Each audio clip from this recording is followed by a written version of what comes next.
অমুসলিম মারা গেলে আমরা এই দোয়াটা পড়তে পারবো কিনা? এই আয়াতটার অর্থ কি? পবিত্র কোরআনে এই আয়াতের অর্থ হলো তার কাছ থেকে এসেছি, তার কাছে ফিরে যাব। এমনকি অমুসলিমরাও অন্য কোনো জায়গা থেকে তারা আসেনি, আল্লাহ তাআলার কাছ থেকে এসেছে। আল্লাহ তার সৃষ্টিকর্তা, আল্লাহ তার রব, আল্লাহ তার খালেক, আলহামদুলিল্লাহ। আর সে আল্লাহর কাছে ফিরে যাবে। এমনকি যদি মুশরিকও হয় তাহলে এই দোয়াটা পড়লে কোনো ক্ষতি নেই। হ্যাঁ, আপনি তখন তার জন্য প্রার্থনা করবেন না, কারণ একজন লোক যদি মুশরিক হয়ে মারা যায় তার জন্য প্রার্থনা করবেন না। পবিত্র কোরআনের একটা আয়াত, কেউ মুশরিক হয়ে মারা গেলে সে মারা যাওয়ার পর বলতে পারবেন না ও আল্লাহ সুবহানাহু ওয়া তাআলা তাকে জান্নাতে পাঠিয়ে দিন, এই কথা বলতে পারবেন না।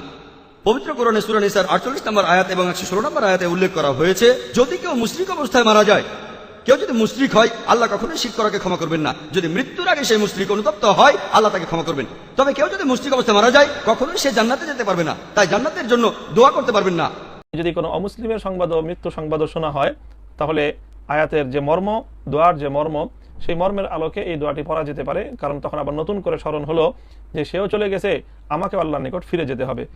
সেই হিসেবে ইন্না লিল্লাহি ওয়া ইন্না ইলাইহি রাজিউন পড়তে কোনো সমস্যার কিছু নেই। কাজেই সেই হিসেবে এই দোয়াটি আবার না পড়লেও চলবে।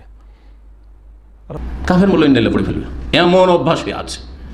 এটা তো হয়তো একটু বলবেন যে কি জানি, জাহেলরা পড়তে পারে, কিন্তু ভাববেন যে হ্যাঁ যারা দিন বুঝে পড়বে না। কিন্তু অসৎ বেনামাজি, আর বেনামাজি অমুক মারা গেছে, ইন্না লিল্লাহি ওয়া ইন্না ইলাইহি, নামাজি বেনামাজি দেখার বিষয় নেই। মুশরিক কবর পূজারি মারা গেছে, ইন্না লিল্লাহি ওয়া ইন্না ইলাইহি রাজিউন, ঠিক না? বিদআতি মারা গেছে, ইন্না লিল্লাহি ওয়া ইন্না ইলাইহি রাজিউন, মরলেই হইল কেউ।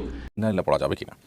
অন্য ধর্মের মানুষ যদি মারা যায়, একজন অমুসলিম মারা গেলেন, তার মৃত্যুতে আমরা মুসলিম হিসাবে ইন্না লিল্লাহি ওয়া ইন্না ইলাইহি রাজিউন পাঠ করবো কিনা? মূলত ইন্না লিল্লাহি ওয়া ইন্না ইলাইহি রাজিউন অমুসলিমের মৃত্যুতে বলা যেতে পারে। এর প্রধান কারণ হলো যে এটা কোনো দোয়ামূলক বিষয় নয়, এটা হলো জাস্ট একটা যেটাকে বলা যায় একটা বাস্তবতাকে উপলব্ধি করা, একটা রিয়েলিটিকে শুধুমাত্র ফিল করা।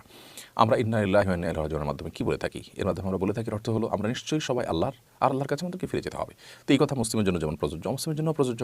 অমুসলিম যারা রয়েছে তারাও যেহেতু আল্লাহ তাআলার কাছে ফিরে যাচ্ছে, ফিরে যাবে, এই জন্য কেউ যদি কারো মৃত্যুতে, কারো দুঃসংবাদে যদি ইন্না লিল্লাহি ওয়া ইন্না ইলাইহি রাজিউন পড়ে, এতে যে তার সমস্যা হয়ে যাবে বা ইমানের সমস্যা হয়ে যাবে, এতে কোনো সমস্যা নেই।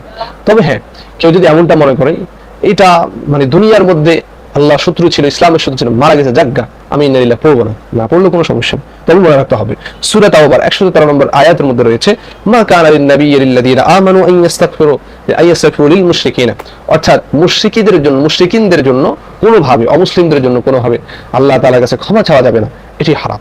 অর্থাৎ আপনার পার্শ্ববর্তী একজন মারা গেলেও আপনি বলে আল্লাহ তাকে ক্ষমা করে দেন, এটা বলা যাবে না। তবে ইন্না লিল্লাহ পড়া যাবে। আল্লাহ তাআলা আমাকে আপনাদের সকলকে বুঝার সেই তৌফিক দান করুন।